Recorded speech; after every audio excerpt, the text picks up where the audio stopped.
নমস্কার বন্ধুরা, আমি শ্রীজীব গোস্বামী।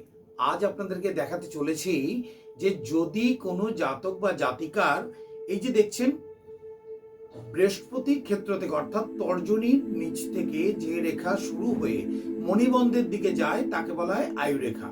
এই আয়ুরেখা থেকে যদি কোনো রেখা এই যে বৃহস্পতির নিচ থেকে শুরু হয়ে চন্দ্রক্ষেত্র বা মঙ্গল ক্ষেত্রে যে রেখা যায় তাকে বলা হয় শিরোরেখা।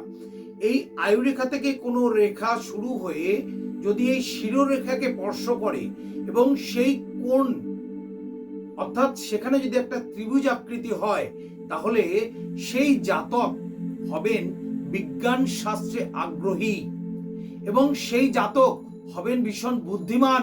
তবে সেই জাতক কিন্তু একটু রকচটা বা হঠাৎ রাগী হবে। আপনার হাতে এই চিহ্ন আছে কি? মিলিয়ে দেখুন এবং কমেন্ট করুন।